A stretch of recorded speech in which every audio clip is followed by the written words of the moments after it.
America? Well, I tell you what, shit, I was born here. You understand? I was born here. I live here. This is my home. I feel alright about it. But I say treat a person like they're supposed to be treated. Even though I did receive the Silver Star and Bronze Stars medals for valor, I was no hero. How were you treated? By the military and by society, very bad. How? Opportunities, I didn't have any. Job, I couldn't find one. Treatment programs, they didn't exist. Methadone, I didn't want to get into methadone because that was just another crutch, another drug. What did that make you feel like, all that rejection? Like I was back in the norm. Even when I went for a job and they sent me to the State Employment Agency, you know what they told me? Well, I see you have a minor infraction here for public intoxication while driving a motor vehicle. So I said, what that mean? I did 3 tours over there, 2 voluntary tours. You didn't say nothing about that little infraction when I was over there fighting and killing people. The majority of my friends from Brownfield, Harlem, and Memphis died. Some of them don't have no motherfucking waist from down to up. Some of them can't see. Some of them are just shell shocked. You think I was lucky? I got a Chinese-made rifle bullet in my motherfucking foot. It make me feel like I want to kill every motherfucker who make me go over there. Every motherfucker who said I had to go. That goes from the motherfucker who put the stamp on the letter, who sent me the token, to the motherfucking bus that took me to Fort Dix. Every single one of them motherfuckers. That's how it makes me feel. When I Shalom. First and foremost, I want to give all honor, praise, and glory to Yahweh by Hashem, Yahweh Shai by Hashem, Kakwadash. Double honor to our apostles and elders of Great Millstone and Root Well. Peace and salutation to the hopeful elect, pushing the true doctrine across the four winds of earth and all truth and sincerity. I'm Lamad Ariyah from the Mississippi Count. Lord willing to be able to find a lesson. And this lesson is pretty much just an impromptu. And as you can see in those first 3 clips, it still pretty much just shows how Jake been catching it, man, for the longest, dealing with Esau. And those were some veterans speaking. And first, our people didn't have no business fighting in Esau's war, but under the circumstances, being in this wicked kingdom, being oppressed, you know, you had back in during the Civil War time, Jake was I don't know that drafted is the right word or term, but back in 1861, they started letting Jake fight in the Civil War, whether they're with the Confederate or the Union. And they were still treated like, Jakes, man. They still was segregated, okay? Jake was put on the front line, which caused a lot more casualties. Jake was pretty much just basically put in front of a firing squad for the most part. And nothing really changed even when it come down to the Vietnam War. There were certain circumstances that people can be exempt from going to Vietnam, but when it comes to you so-called Negroes, right, and you poor people, so to speak, there was no exemption. And we know most of the poor people still was going to fall under the umbrella of you Israelites, you Negroes, Latinos, Native Americans, okay? But primarily, you so-called Negroes, the tribe of Judah. And you can see how upset Jake was because, Jake was trying to get a job and they was telling them about, I guess, what you call a DUI or whatever. And he was speaking on how they didn't really have nothing to say about that when he was over there fighting and killing people, okay? But that's how Esau do. They'll send you to do things or have you to do things that's gonna some kind of way benefit their agenda. But when it comes to, when it comes to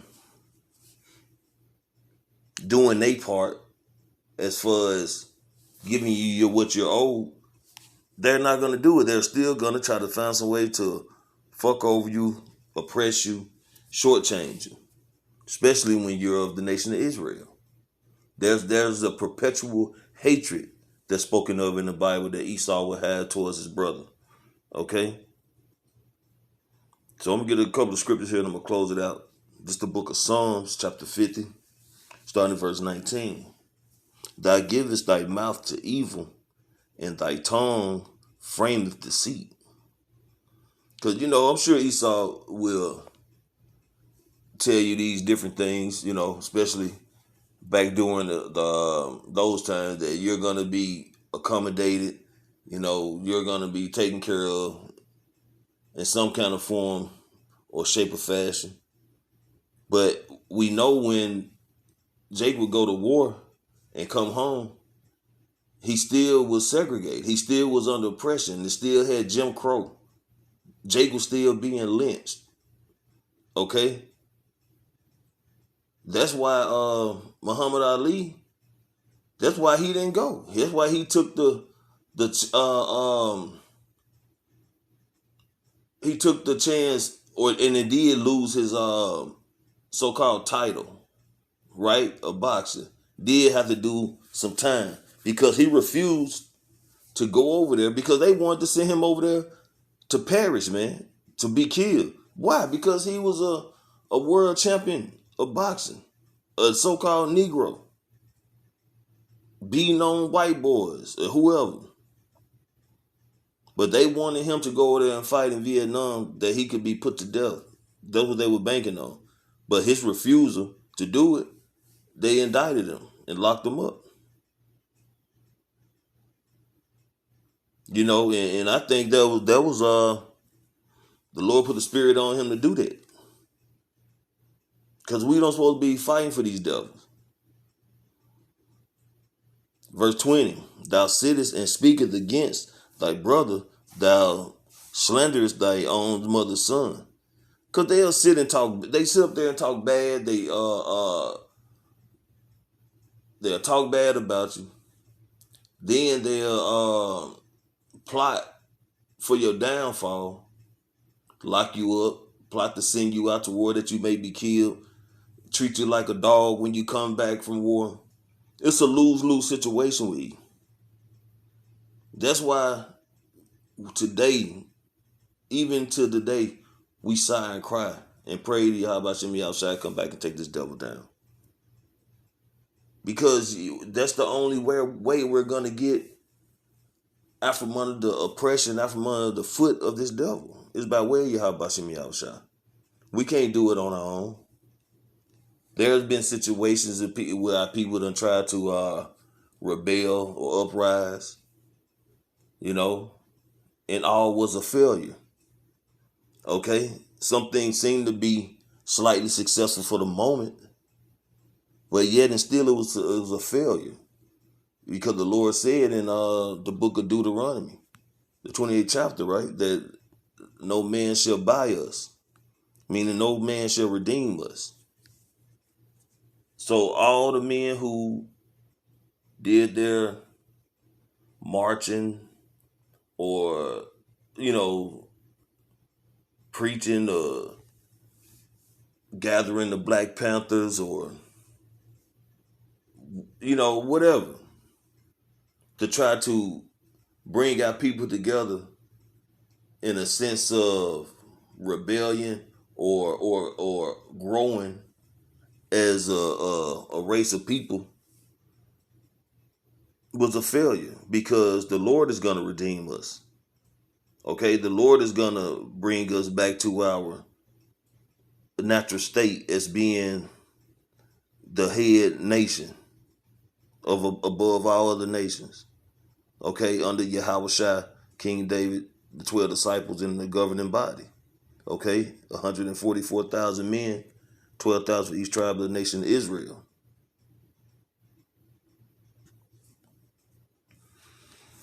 Okay, this is the book of Joel, chapter 3,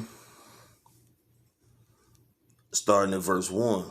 For behold, in those days and in that time when I shall bring again the captivity of Judah and Jerusalem, okay? Because like I say, the Lord is going to restore us. The Lord is going to redeem us, you know. And the scriptures goes to, though it may tarry, wait for it, it shall come, it would not tarry.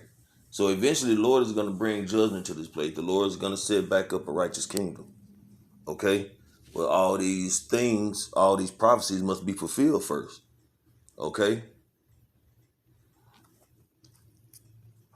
And verse 2 it reads, I will also gather all nations and will bring them down into the valley of Jehoshaphat, okay, the Lord's judgment, and will plead with them there for my people and for my heritage Israel, whom they have scattered among the nations and parted my land.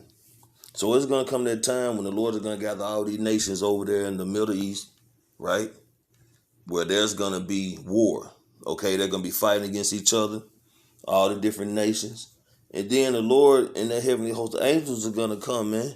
They're going to crack the clouds, man. Yahushua is going to crack those clouds. And then these other nations, man, they're going to come together to fight against the Lord.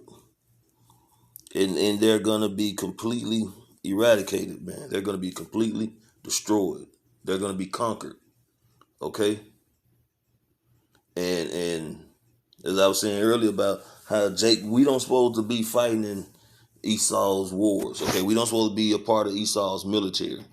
But, you know, that's what our people do. You go into Ecclesiastes, the 7th chapter, the 7th verse, you know, how it goes into, matter of fact, let me get there. Let me get it.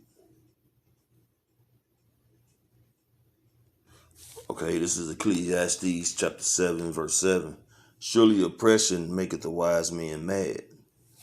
And that last Jake, you know, he was pissed, man. He was mad. He was not happy at all. You know, and not necessarily saying he was a spiritually wise man, but at the end of the day, that oppression has made him mad because he couldn't get a job because of particular things that had happened that they was calling him out about. So they was refusing to give him a job. And because of that, he done fought for so-called his country. Okay, done did multiple tours to Vietnam. Said he had a Vietnamese bullet lounge still in his foot or leg or something. But he can't get a job. You know, that had him mad. And back then, of course, like I say, they you Negroes, so-called Negroes, poor people, was drafted in the army with no chance of being exempt, from my understanding, what I done read in particular. You know, but the exemption for poor people and so-called blacks was none and void. If you was drafted, you had to go regardless of what the situation was. You probably could be the only child and you still gonna have to go. Okay? And the gift destroyeth the heart. And see, and nowadays, our people join these particular military outlets. And what? They do it because so-called gifts, benefits. They get money, they get training, they get to travel. But without the thought of the fact that the possibility of going into an active war. You know, they let all kind of people in the military in America now. America's military is feeble as fuck when it comes to the soldiers. Okay, you got alphabet people, a bunch of women, okay, a bunch of soft men, you know, a bunch of degenerates amongst this U.S. military. When I'm talking about when it's time for boots to hit the ground. Through. Nothing like these other nations, Russia, China, North Korea. You know, shit. those are men, okay? And they're ready to go to war. Trained, physically, mentally, prepared for war. No degenerate, low-level mindset like these people over here in this Babylonian army.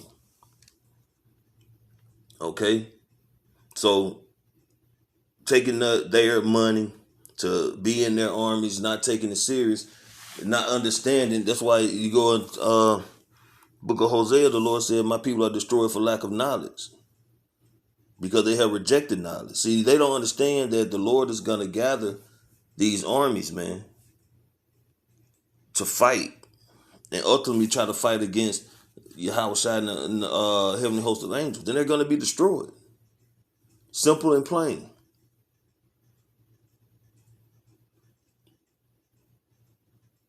And like I say, you go to Romans 3:3. So what if some don't believe? Does the faith of Yahweh Hashem Yahushua? You know what? Let me get it. All right, this is Romans 3:3. For what if some don't believe? Shall their unbelief make the faith of the Most High, Yahweh Hashem Yahushua, without effect? Yahweh forbid.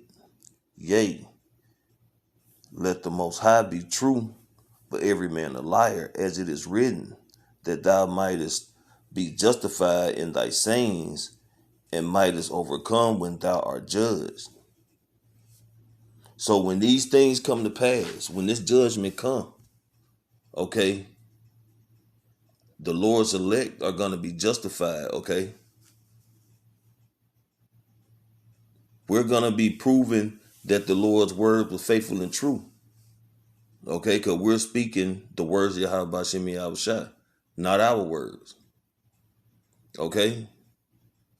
So those who don't believe this gospel, those who don't believe that we're truly the Lord's prophets, when those times come, okay, when Jacob trouble is at full force, okay, when just complete civil unrest, complete chaos is happening upon the earth, hey, you would know that a prophet was amongst you. So, hey, this is just a quick lesson through the Spirit. Lord willing, it was edifying. I want to give all honor, praises, and glory to Yahweh, Bahashem, Yahweh Shai, Bahashem, Rukakwadash. Double honor to our apostles and elders of Great Millstone that rule well. Peace and salutation to the whole full elect. Shalom. How I feel about America? Well, I tell you what, I was born here. You understand? I was born here. I live here. This is my home. I feel all right about it. But I say treat a person like they're supposed to be treated. I went for a job and they sent me to the State Employment Agency. You know what they told me? Well, I see you have a minor infraction here for public intoxication while driving a motor vehicle. So I said, what that mean? I did 3 tours over there, 2 voluntary tours. You didn't say nothing about that little infraction when I was over there fighting and killing people. The majority of my friends from Brownsville, Harlem, and Memphis died. Some of them don't have no motherfucking waist from down to up. Some of them can't see. Some of them are just shell shot. You dig it? I was lucky. I got a Chinese-made rifle bullet in my motherfucking foot. It make me feel like I want to kill every motherfucker who made me go over there. Every motherfucker who said I had to go. That goes from the motherfucker who put the stamp on the letter, who sent me the token, to the motherfucking bus that took me to Fort Dix. Every single one of them motherfuckers. That's how I make me